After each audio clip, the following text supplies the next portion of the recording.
அருள்மிகு ராஜகோபால சுவாமி திருக்கோயில், மன்னார் கோயில்.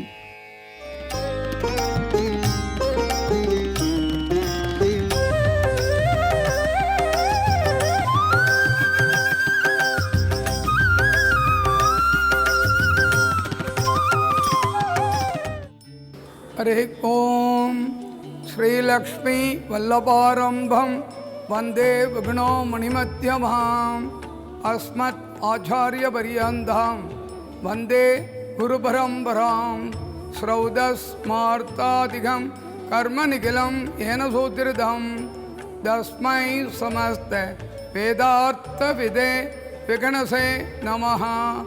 नदि स्मृति नदि पूर्णं शास्त्रहल्लोल संकुलं विष्णु भक्त्युदहं सुद्धं वंदे श्री विघ्नोर्नवम्. திருநெல்வேலி மாவட்டம். தற்போது கோயில் அமைந்திருக்கும் பகுதியானது முன்பு பலாமரங்கள் நிறைந்திருந்த அடர் வனமாக இருந்தது. பெருமாளின் அடியார்களான பிருகு முனிவர் மற்றும் மார்க்கண்டேய முனிவர் ஆகியோர் அவரின் திருப்பாதம் பணிந்து பல இடங்களிலும் அவரை தரிசனம் செய்து வந்தனர். அவ்வாறு வந்த அவர்கள் இவ்வனப்பகுதிக்கு வந்து சுவாமியை நோக்கி தவம் புரிந்து தமக்கு அருட்காட்சி தந்து அருள் புரியும்படி வேண்டினர். அவர்களின் தவ வலிமையை கண்டு மகிழ்ந்த பெருமாள் அவர்களுக்கு இவ்விடத்தில் பிரசன்னமாக தோன்றி அருட்காட்சி தந்து அருள் புரிந்தார். இந்த ஆலயம் துவிதலம் என்று இரண்டடுக்கு மாளிகை திருக்கோவில் என்று அழைக்கப்படுகின்றது. கீழே அமர்ந்த திருக்கோலத்திலே வேதநாராயணரும், மாடியிலே இரண்டாவது தளத்திலே அதே வேதநாராயணர் நின்ற திருக்கோலத்திலும் எழுந்தருளியிருக்கின்றார். 8.25 அடி உயரத்திற்கு மூலவர் சேவை சாதிக்கிறார். ஒரு சமயம் அர்ஜுனன் இந்திரலோகம் செல்ல வேண்டிய நிர்பந்தம் ஏற்பட்டது. அங்கு சென்ற தன் மகனிடம், இந்திரன், அர்ஜுனா, கடலுக்கு நடுவே தோயமாபுரம் என்ற பட்டணம் இருக்கிறது. அங்கே 3 கோடி அசுரர்கள் வசிக்கின்றனர். அவர்கள் 14 லோகங்களிலும் உள்ள நல்லவர்களை வதைத்து வருகின்றனர். நீ அந்த அசுரர்களுடன் போரிட்டு அவர்களை அழிக்க வேண்டும் என்றான். அர்ஜுனனும் போருக்கு சென்றான். தோற்று ஓடுவது போல் நடித்தான். அச்சமயத்தில் அசுரர்கள் கேலி செய்ய அர்ஜுனன் தன்னிடம் இருந்த பாசுபத அஸ்திரத்தை எய்து அவர்களை கொன்றுவிட்டான். இந்த வீரச் செயலை பாராட்டிய இந்திரன் அதற்கு கைமாறாக தான் வணங்கி வந்த கோபால சுவாமியின் சிலையை அர்ஜுனனுக்கு வழங்கினான். சில நாட்கள் கழித்து அர்ஜுனனின் கனவில் தோன்றிய கண்ணபிரான், இந்திரனால் உனக்கு வழங்கப்பட்ட என் சிலையை கங்கை நதியில் இடு என்றார். அர்ஜுனனும் அப்படியே செய்தான். அப்போது கங்கையில் நீராட சென்றிருந்த தென்பாண்டி நாட்டை ஆட்சி செய்த ஸ்ரீபதி மன்னன் மிதந்து வந்த சிலையை எடுத்து வந்தான். அதை இத்தலத்தில் பிரதிஷ்டை செய்து அழகிய ராஜகோபாலன் என பெயர் சூட்டினான். தூணில் உள்ள சிற்பங்களிலே உள்ளே நர்த்தன சபா மண்டபத்தில் என்று சொல்லக்கூடிய திருமஞ்சன மண்டபத்திலே ஸ்ரவண மண்டபம் என்பார். அதிலே விமரிசையாக 2 தலைகளுடன் 4 உடல் உள்ள மனிதன் போல் தோற்றமளிக்கக்கூடியதும் யோக நரசிம்மரும், அதேபோல் முற்காலத்திலே யாதவ சமுதாயத்தினர் இந்த கோவிலை சுற்றி பசுக்களை வளர்த்து வந்ததற்காக அடையாளங்களும் சிறப்பாக உள்ளன. இந்த மகனீரால் போற்றப்படும் இந்த திருக்கோவில், இங்கு பெருமாள் பாரிவேட்டை உற்சவத்திற்கு செல்வது, விஜயதசமி என்று செல்வது கண்கொள்ளா காட்சியாகும். மிக உயரமான அபூர்வமான கலையம்சத்துடன் கூடிய குதிரை வாகனத்திலே எம்பெருமான் எழுந்தருளி வருடத்திற்கு 2 முறை உற்சவங்கள் நடந்து வந்தன. இப்பொழுது பார்வேட்டை உற்சவம் நடைபெற்று வருகிறது. இந்த மக்கள்கள் சனிக்கிழமைகளிலும் புதன்கிழமைகளிலும் காலையிலிருந்து மாலை வரை கியூவாக வந்து எம்பெருமானை தரிசனம் பண்ணி பிரார்த்தனை ஸ்தலமான இந்த தலத்திலே பிரார்த்தனைகளை வேண்டிக் கொண்டும் பிரார்த்தனை நிறைவேற்றியும் வருகின்றார்கள்.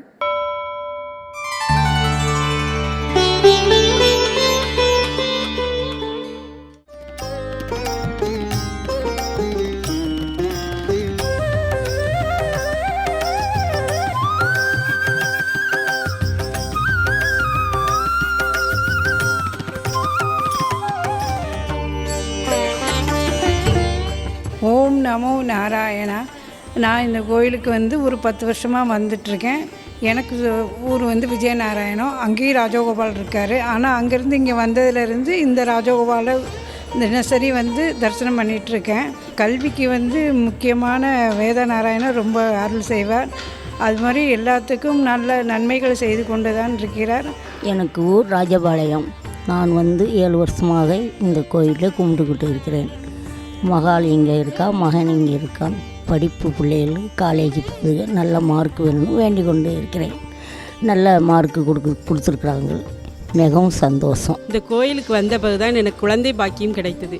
அழகான அறிவுள்ள குழந்தையை இந்த கோபாலன் எனக்கு கொடுத்திருக்கிறார். அதனால் என் வாழ்நாள் முழுவதும் இந்த கோயிலுக்கு வர வேண்டும் என்று விரும்புகிறேன். திருநெல்வேலி மாவட்டத்தில் பிள்ளைகள்லாம் கல்விக்கு சிறந்து விளங்குதுன்னா இந்த அழகிய மன்னார் தான். அதனால் இந்த கோவிலில் வந்து கல்விக்கு தான் மிக சிறப்பு. எல்லா நினைத்த காரியமும் நடைபெறும். எனக்கு 3 பசங்க இருக்காங்க. 3 பேரும் பிஇ படிச்சுட்டு நல்ல வேலையில் இருக்காங்க. ஒரு பொண்ணுக்கு அலையன்ஸ் பார்த்துட்ருக்கேன். அதுவும் நல்ல இடமா அமையும். அந்த நம்பிக்கையோட கோயிலுக்கு வர்றோம். நல்லா வேண்டியது நிறைவேறுது.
செய்